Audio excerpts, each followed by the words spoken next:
बिस्मिल्लाहिर्रहमानिर्रहीम।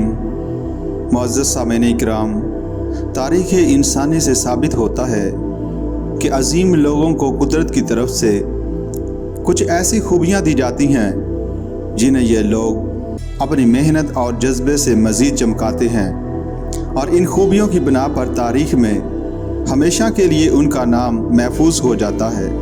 कायद-ए-आज़म मोहम्मद अली जिन्नाह में भी बहुत सी खूबियाँ थीं, जिनमें से एक उनकी दयानतदारी थी। ये दयानतदारी ज़ाती सतह पर भी थी और पेशा वाराना भी।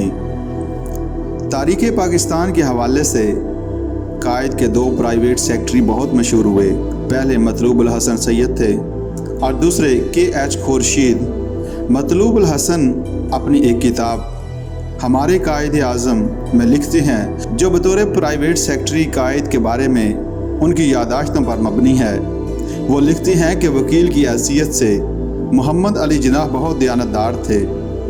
उन्होंने अपनी फ़ीस 1500 रुपये रोज़ाना से कभी ज़्यादा नहीं ली। इस सिलसिले में एक वाक़या लाहौर के मशहूर वकील और सियासी लीडर दीवान चमन लाल ने लिखा कि एक मरतबा एक शख्स मोहम्मद अली जिन्नाह के पास आया और कहा कि मेरे मुकदमे के कागजात पढ़कर इस पर राय दे दें।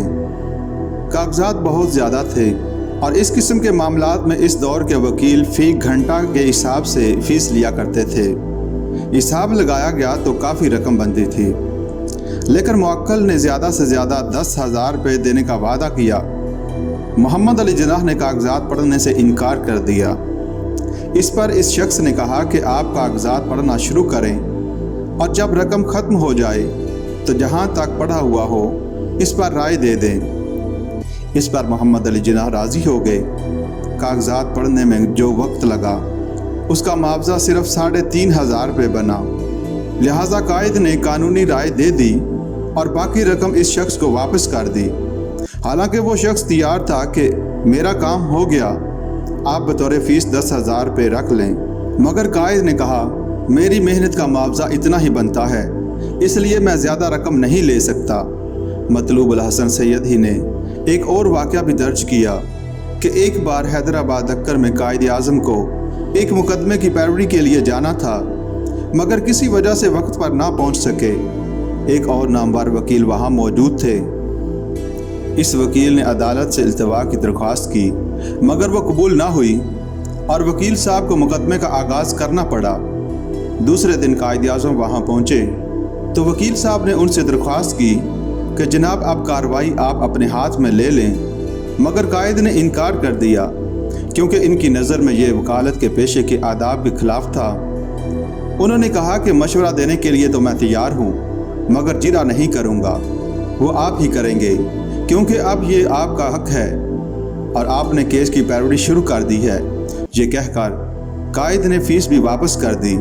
मतलूब उल हसन सैयद एक और वाक़या बयान करते हैं। कायद-ए-आज़म की दयानतदारी और असूल पसंदी की सब तारीफ़ करते थे, यहाँ तक कि उनके दुश्मन भी।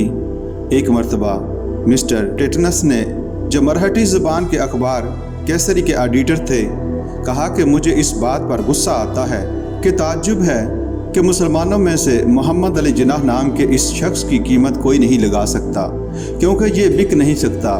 बिलअमूम लोग किसी न किसी कीमत पर मिलाकर बिक जाते हैं, मगर जिन्नाह नाकाबिल तस्खीर हैं। मतलूब उल हसन कहते हैं कि जब मैंने मिस्टर टेटनस से कहा कि ये बात तो फ़ख्र करने की है कि हिंदुस्तान में ना बिकने वाले लोग मौजूद हैं, तो वो बोले हमारे दरमियान ऐसे लोग कहाँ हैं, पूरे हिंदुस्तान में जिन्नाह तो सिर्फ़ एक ही है। फिर उन्होंने एक सर्द आह भरी और कहा मैं नाज ही नहीं करता, मैं तो मोहम्मद अली जिन्नाह की परस्तिश करता हूँ।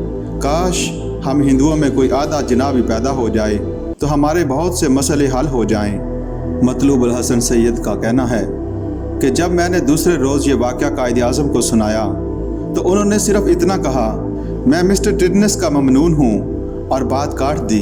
दरअसल कायद-ए-आज़म अपनी तारीफ़ सुनना पसंद नहीं करते थे और जो ही उनके मुँह पर तारीफ़ की जाती वो गुफ्तगू का रुख तब्दील कर देते थे। कायद-ए-आज़म वाक़ई अजीम थे और अजीम रहेंगे।